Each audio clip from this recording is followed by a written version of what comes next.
کچھ بڑے بڑے تحقیقاتی صحافی حضرات بغیر تحقیق و شواہد کے یہاں تک آ گئے ہیں کہ جنرل مشرف کو بے نظیر کے قتل اور جنرل باجوہ کو ارشد شریف کے قتل یا عمران خان پر قاتلانہ حملے میں بھی کلین چٹ دیتے نظر آتے ہیں۔ ان کے نزدیک ان واقعات میں تحقیقات نہ ہونا اور نہ ہونے دینا کوئی اہمیت نہیں رکھتا۔ باتیں ایسے کرتے ہیں جیسے کوئی پیر کسی کو معصوم قرار دے رہا ہو۔ آخر کچھ دوسری چٹ پٹی محکمانہ خبروں کے لیے ایسے صحافیوں کو شاید ایسی سودے بازی کرنا پڑتی ہے۔ دلیل یہ ہوتی ہے کہ بغیر تحقیق کے کسی کو مجرم قرار نہیں دیا جا سکتا، مگر پھر جب عمران خان جنرل باجوہ پر الزام لگاتا ہے اور محض تحقیق کا ہی مطالبہ کرتا ہے تو اس کے تحقیقات کے مطالبے پر بات کرنے کی بجائے پورا پروگرام اس چیز پر کر دیا جاتا ہے کہ عمران خان ماضی میں خود اسٹیبلشمنٹ کے قریب رہے ہیں اور جنرل باجوہ ریٹائرمنٹ کے قریب ایسے کام نہیں کر سکتے۔ ان بڑے تحقیقاتی صحافیوں کو اتنا کہنا نصیب نہیں ہوتا کہ عمران خان کی شکایت کے عین مطابق ایف آئی آر کاٹنا قانونی تقاضا ہے، جیسے کہ وزیر اعظم بھٹو کے خلاف بھی کٹی تھی، اور یہ کہ جنرل باجوہ و دیگر کے خلاف تحقیقات ضروری ہونی چاہیے۔ یہ نئی اسٹیبلشمنٹ کے حمایتی پرانے اینٹی اسٹیبلشمنٹ صحافی اب جنرل باجوہ اور جنرل فیض کے حوالے سے بھی وہی لائن لے رہے ہیں جو ادارہ چاہتا ہے، یعنی ایک حد تک جنرل باجوہ اور جنرل فیض پر تنقید و انکشافات کریں جو ادارے میں ان کی باقیات کو کنٹرول میں رکھنے میں مددگار ثابت ہوں، اور نئی اسٹیبلشمنٹ کو سوشل میڈیا پر کھو جانے والی ادارے کی عوامی ساکھ کو بحال کرنے میں مدد ملے۔ سچی بات یہ ہے کہ آئین سے غداری کے سب سے بڑے اعانت کار عمران خان خود جتنا بھی بڑا مجرم ہو اور بے شک اپنے جرائم کا اعتراف کرنے کی اخلاقی جرت نہ رکھتے ہوں، آج ان کا موقف اتنا غلط بھی نہیں، اور اس کو اہمیت نہ دینا یا ہنس کر جھٹلا دینا یہ ہمارے تجزیہ کارانہ منافقت ہوگی۔ آج ہی کی ایک تقریر میں عمران خان نے دو باتیں کہی۔ ایک کہا کہ اسٹیبلشمنٹ کی سیاسی انجینئرنگ سے ملک کو بہت نقصان پہنچا، مگر انہوں نے یہ نہیں مانا کہ اس کا خود عمران خان کو فائدہ بھی پہنچا۔ اب اس کا یہ مطلب ہرگز نہیں کہ اسٹیبلشمنٹ کی سیاسی انجینئرنگ سے ملک کو نقصان نہیں پہنچا۔ عمران خان کی یہ منافقت اپنی جگہ، مگر تحقیقاتی صحافیوں کو اس منافقت کی بنا پر اپنے اصولوں کو نہیں بھولنا چاہیے، جن میں سے ایک یہ ہے کہ ہر قاتلانہ حملے کے بعد تحقیقات کا آغاز متاثرہ شخص کی ایف آئی آر سے ہوتا ہے۔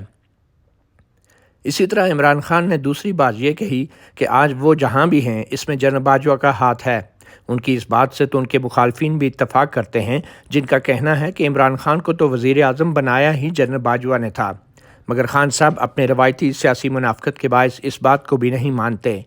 مگر کیا جنرل باجوہ اور جنرل فیض کے ریاست اور آئین کے خلاف جرائم کو اس لیے نظر انداز کیا جا سکتا ہے کہ ان کے ڈھکے چھپے اعترافات حکمرانوں کو سیاسی پوائنٹ سکورنگ کا موقع فراہم کر رہے ہیں؟ یہ سب کچھ پہلے بھی ہم دیکھ چکے ہیں۔ آخر یہ قوم کب تک اپنے لیے متعین 100 پیاز اور 100 جوتوں کی سزا کو بدل بدل کر سکون حاصل کرنے کی کوششیں کرتی رہے گی؟ یہ لیڈر حضرات تو 100 پیاز کھانے کے بعد 100 دن کے لیے اقتدار میں آ کر مزے لے لیتے ہیں اور پھر 100 جوتے کھانے کو تیار ہو جاتے ہیں، مگر یہ عوام، ان بیچاروں کے لیے 100 پیاز اور 100 جوتوں میں تو ایسا بھی پرتعیش وقفہ نہیں ہوتا۔ اگر یہ حکومت اور نئی اسٹیبلشمنٹ ملکی حالات بدلنے میں واقعی سنجیدہ ہے تو ان آفٹر ریکارڈ اپنی سیاسی بدکاریوں کا اعتراف کرنے والے جرنیلوں کو حکم دے کہ ایک ہی دفعہ ٹی وی پر آ کر بتائیں کہ اپنے لاڈلے عمران خان کو اقتدار میں لانے کے لیے انہوں نے اپنے آئینی حلف اور اس قوم کے ساتھ کب اور کیسے کھلواڑ کیا۔ آخر جنرل باجوہ اور جنرل فیض ایک پریس کانفرنس کیوں نہیں کر سکتے؟ اگر ایک حاضر service D G I S I press conference کر سکتا ہے اور ایک حاضر سروس آرمی چیف سیاست کر سکتا ہے تو یہ دونوں پریس کانفرنس کیوں نہیں کر سکتے؟ قانون کے تحت یہ دونوں ویسے بھی 2 سال تک ملک چھوڑ کر جا نہیں سکتے۔ کیا ان کے خلاف کارروائی کے لیے 2 سال مکمل ہونے کا انتظار کیا جائے گا؟ پاکستانی قوم ان بے شرم لوگوں کے منہ سے اعتراف گناہ اور معافی کی درخواست سننے کا حق رکھتی ہے۔ اگر یہ ایسا نہیں کرتے اور آفٹر ریکارڈ گفتگو سے نوجوان نسل کو گمراہ کرنا جاری رکھتے ہیں تو ان کا کورٹ مارشل کیوں نہیں کیا جائے؟ اگر ایسا کچھ بھی نہیں ہوتا تو پھر اس کا مطلب یہ ہے کہ جنرل باجوہ کے جانے سے اور نہ ہی نواز شریف کے واپس آنے سے اس قوم کی قسمت بدلے گی، اور اس ملک کو کچھ ہوا تو ان ریٹائرڈ جرنیلوں اور ان کے اعانت کار عمران خان کے علاوہ چھوٹے بڑے میاں صاحبان سب کے سب ذمہ دار ہوں گے، اور اگر خدا نخواستہ 50 سال بعد پھر بھی بعد از ریٹائرمنٹ گمنامی کا خواہش مند کوئی اور جرنیل شہداء کی قبروں پر کھڑا ہو کر اسے یہ فرما رہا ہوگا کہ پاکستان کے دوسرے بار ٹوٹنے میں بھی سیاستدانوں کا کردار تھا،